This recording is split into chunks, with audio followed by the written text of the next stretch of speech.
Again, thank you for coming, and thank you to the people that are participating via Zoom. Our next presenter is Amber Murnack. She's a station coordinator and outreach coordinator at Trout Lake Station. And the title of her presentation is Drawing Water Art and Science Collaborations, Building Deeper Understanding Through Mentoring.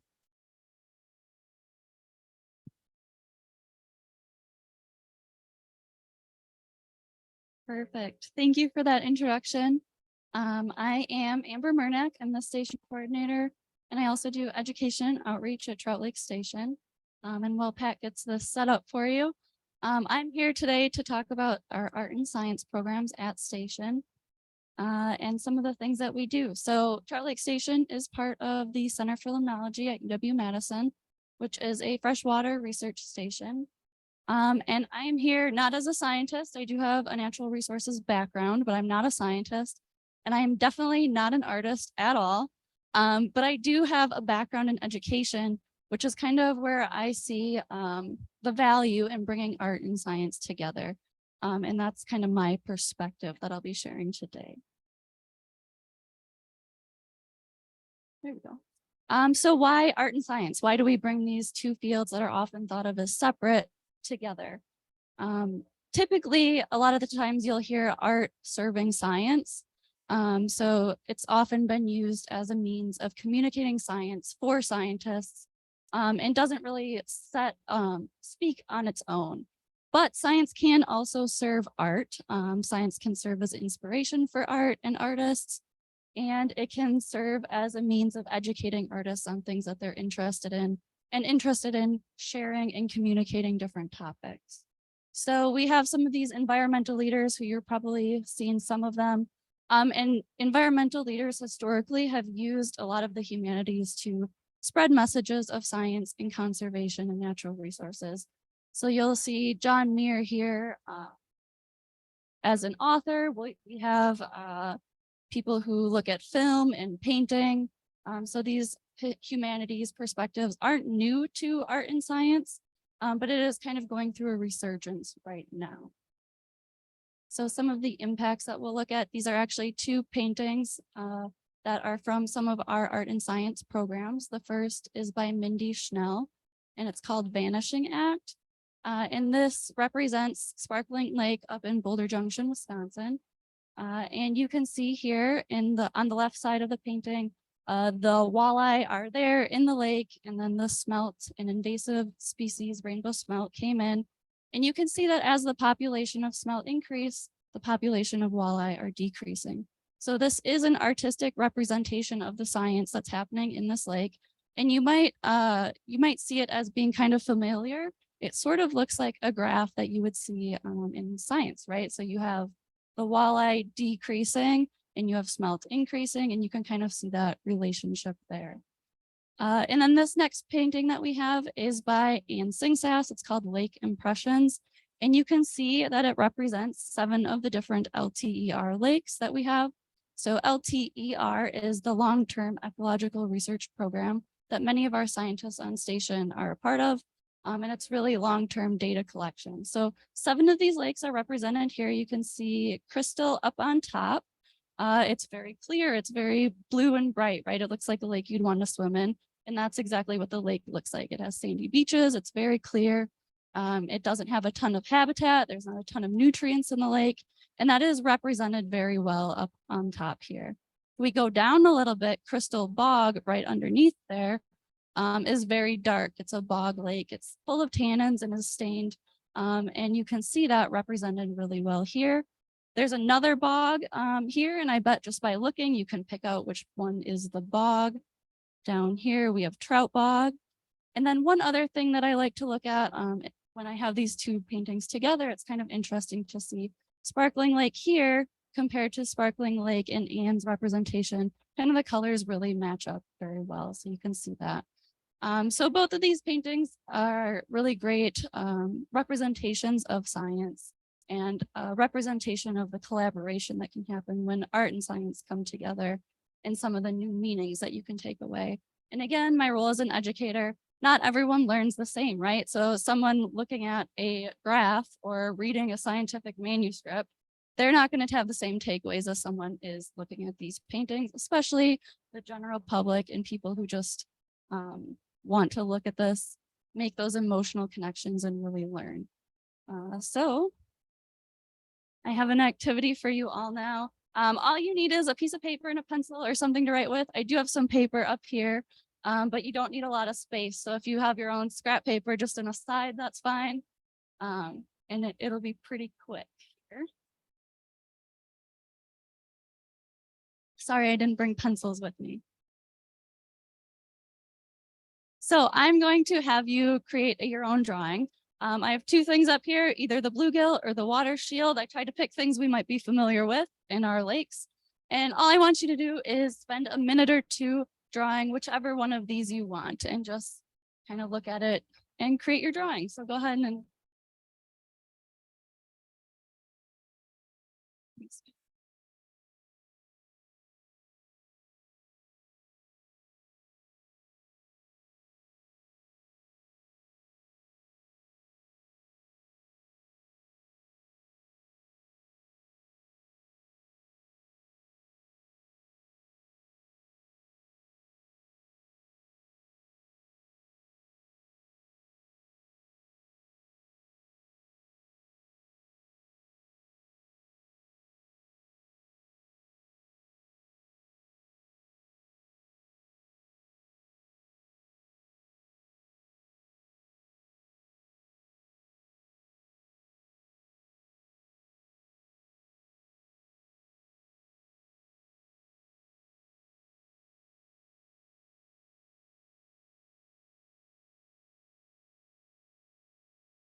give you just a few more seconds. I start to see people finishing up here. So,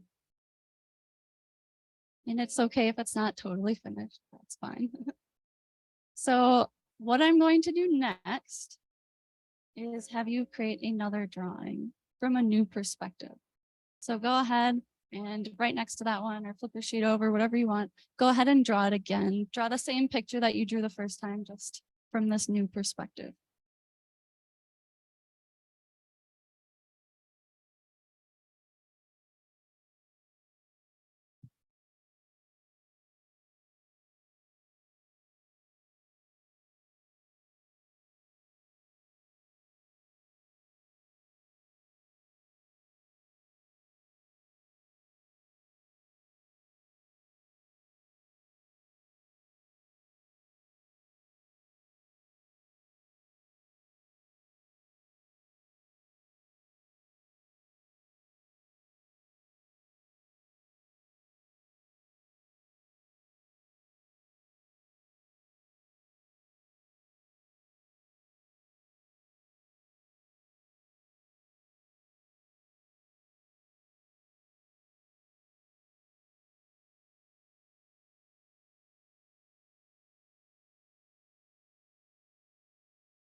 All right, I'm starting to see some people finishing up.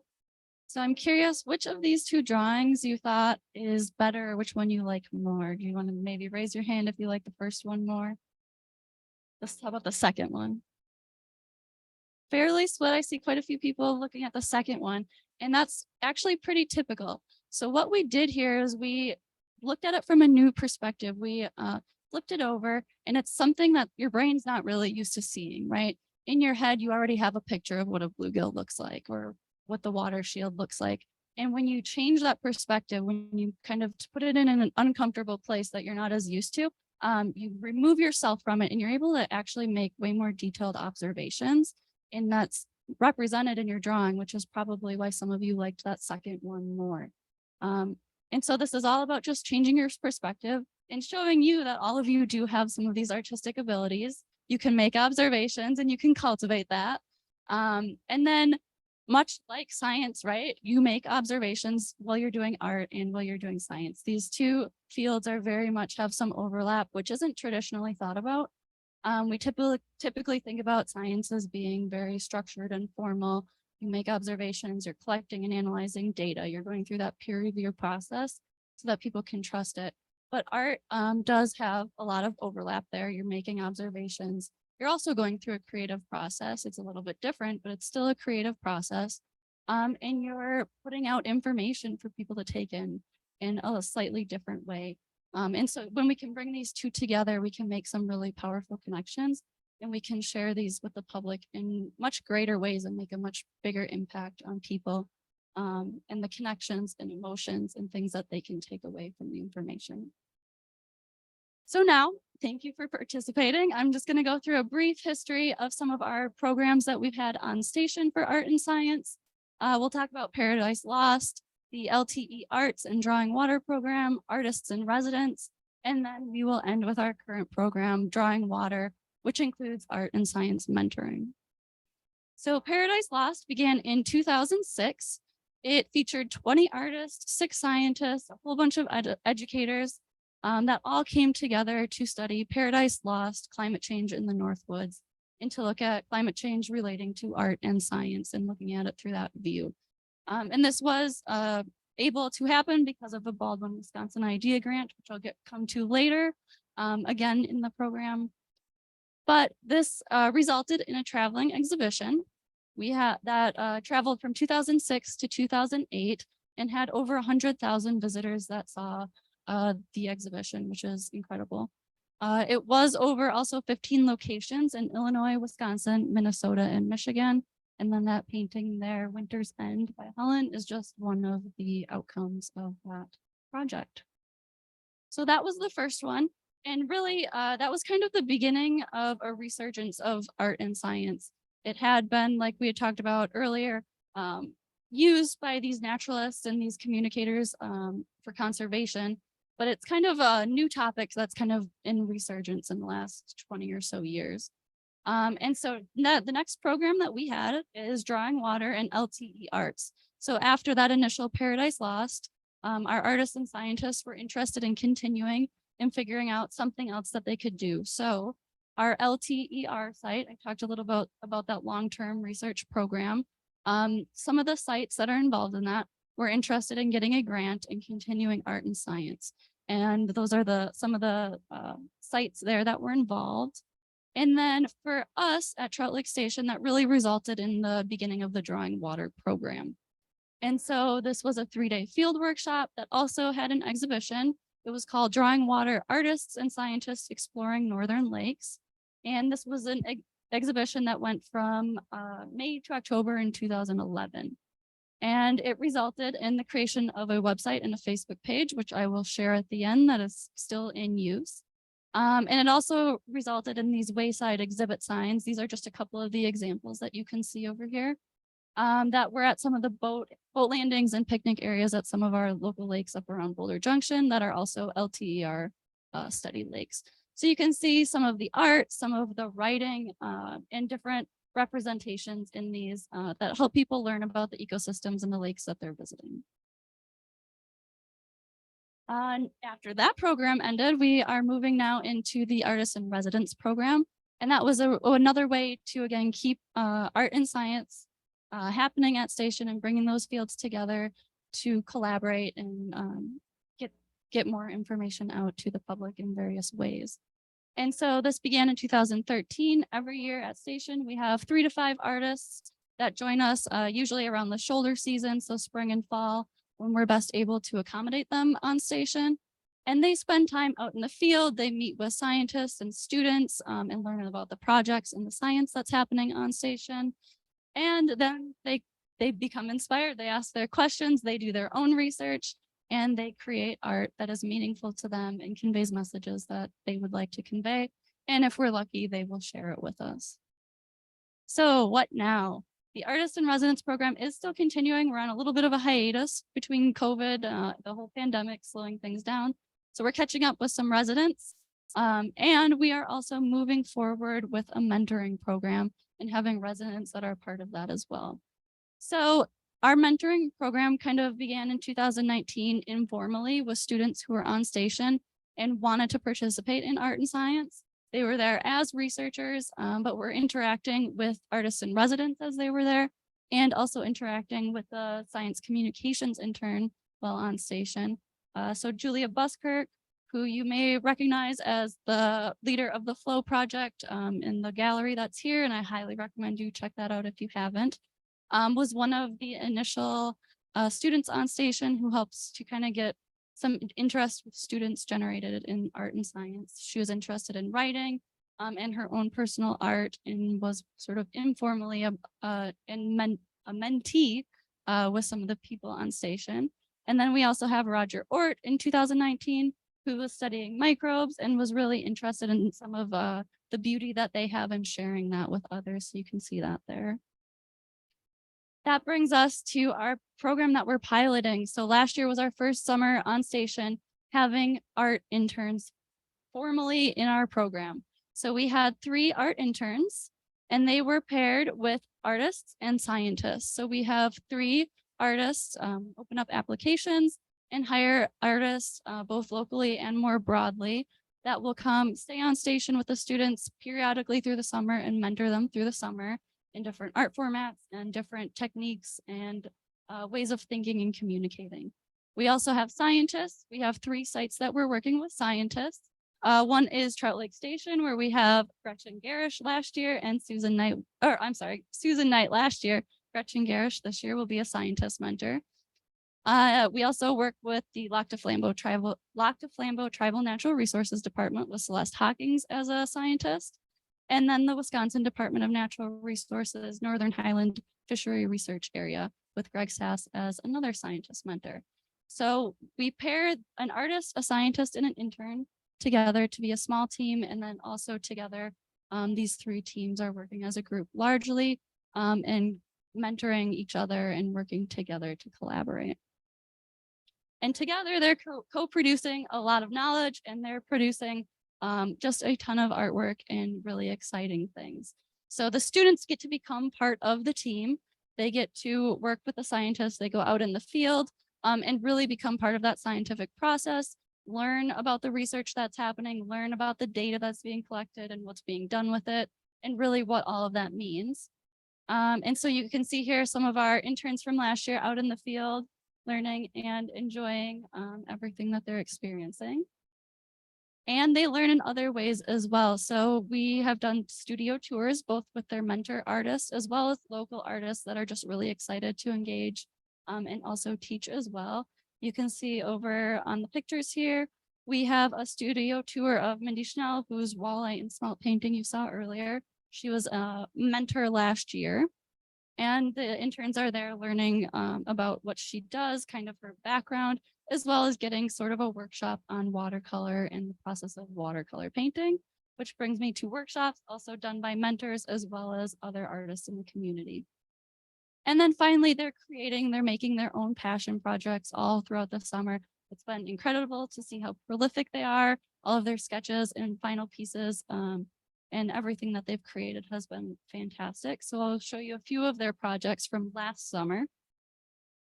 We have Kate Nelson, who was really interested in spatterdock, which was not part of the science, but it was something that she became really passionate and excited about, and ended up doing a lot of her own research to learn about the natural history and the role it has in the ecosystem.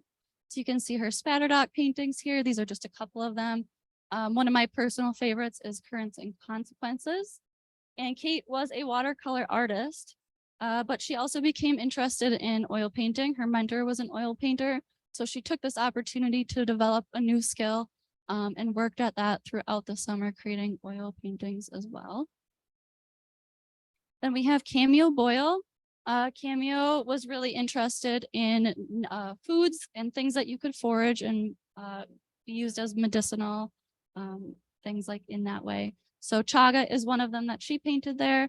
And she also worked with different formats and kind of combining some different techniques in creating this piece that has a lot of texture in it. That's a little bit hard to see in the picture, but and then you see a little bit of crossover as well. You can tell us maybe the interns were working together a bit and we're maybe inspiring each other. We see we have Lady of the Lake here, and then we have what's the word? The yellow flower again. Spatterduck, thank you. And then finally, we have Libby Hutzel, our third intern from last year. Libby was really interested in shapes and the shapes that could be found in nature, as well as frogs. She did a lot of research on frogs and comparing the frogs that we have here in Wisconsin to the frogs she was used to in her home state of Washington. So you can see a lot of shapes in her paintings, and the frog here in green frog. And this one speaks for itself, I think, Patterns of the North Woods.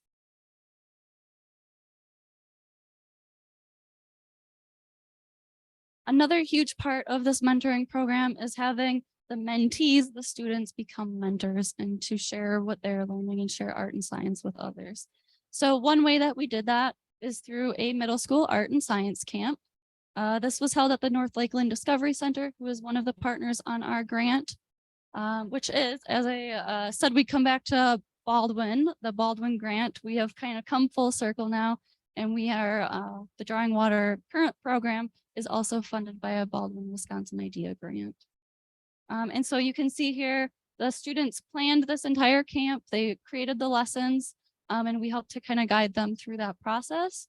And we have students here creating some weavings down here.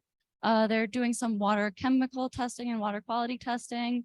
The bottom over here, they are looking at water molecules and understanding the science behind how water molecules work and stick together. And then up here, we have students painting lake scenes, practicing some watercolor. They got a watercolor lesson, and then they went out and practiced. And they did this both days, so it was really interesting to see their perspectives each day as they chose new spots, and to also just see their skills develop. And then there are a few other ways that we have students sharing. So they put out booths at our open house and Lakes Fest, where they showed their art, and also had visitors doing art and creating some interesting aspect or sharing something about one of their favorite lakes. We have the Crystal Lake Nature Center down on the bottom here, where our interns presented to campers and to families and taught about some of the shapes in nature and observations, kind of like we did this morning with that activity, doing different things to kind of get their artistic brains flowing and learning about some of the art and science there. And then our last one, this is actually from Open House, but I think it represents kind of the feelings that our researchers and everyone on station had throughout the summer. We had a seminar where our art mentors shared, and all summer long, all of the scientists and researchers were in the art office, walking past it, seeing what was going on, and really getting excited to see what they were doing represented and shown in this way, and also seeing themselves in some of the work. And that is what we see up here on top, but also here with the human element. So this was kind of an interesting thing that we didn't expect necessarily to come out of the program, but a lot of the students were really interested in connecting humans with the research.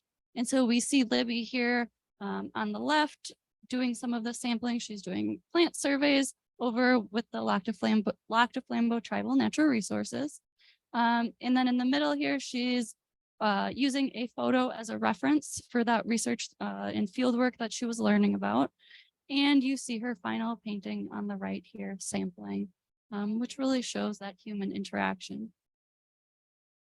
And here's a few more examples. We have Eleanor Bennett in the Schindler Trap, done by Kate Nelson, and electrofishing, also done by Kate Nelson, showing some of the electrofishing fish sampling that was happening. And a couple more, we have Sven the Painted Turtle by Cameo Boyle, showing that human interaction with nature again. and Susan and Aaron on Aurora Lake by Kate, showing research done on our wild rice project.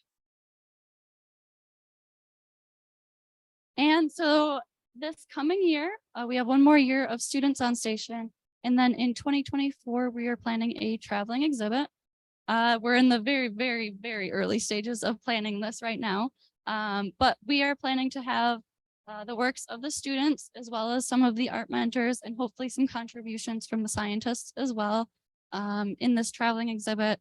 And we're hoping that it can kind of bring in the community to the goals that we have for the Drawing Water program of linking art and science, helping people make strong connections, sharing that information in meaningful ways, and really deepening their value system related to the work that we're doing, the science that's happening. So our next step, like I said, one more summer of mentors and then that traveling exhibit. And we're looking to continue to grow and strengthen our art and science programs.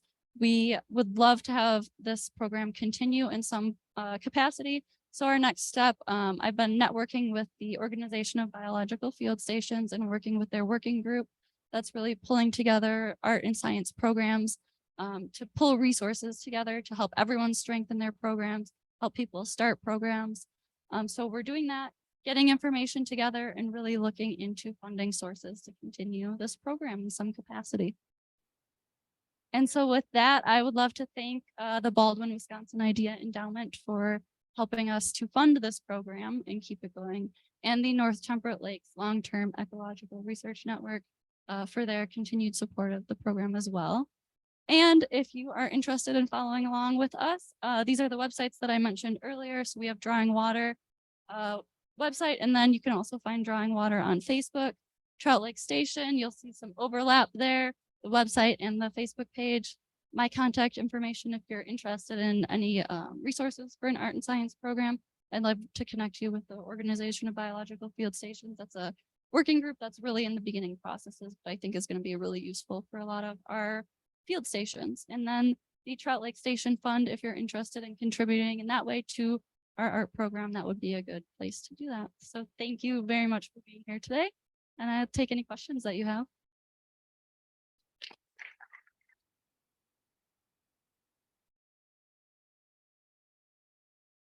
Yeah.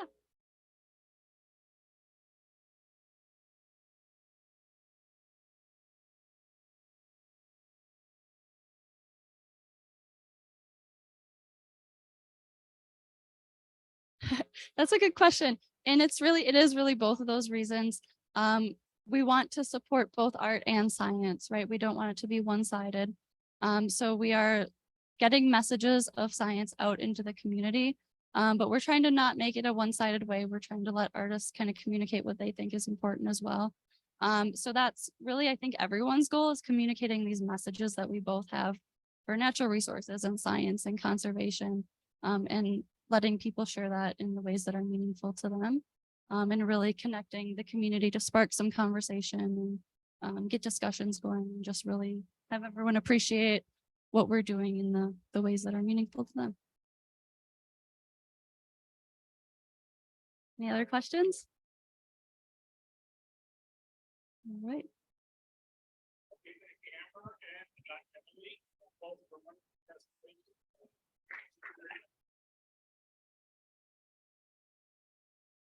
And I just wanted to echo Amber's thoughts of, we do have a great art exhibit here. And so we'd love you to have you check that out in the plenary room, which we will be heading to next for lunch. So thank you everyone for attending, and lunch will begin around noon here shortly.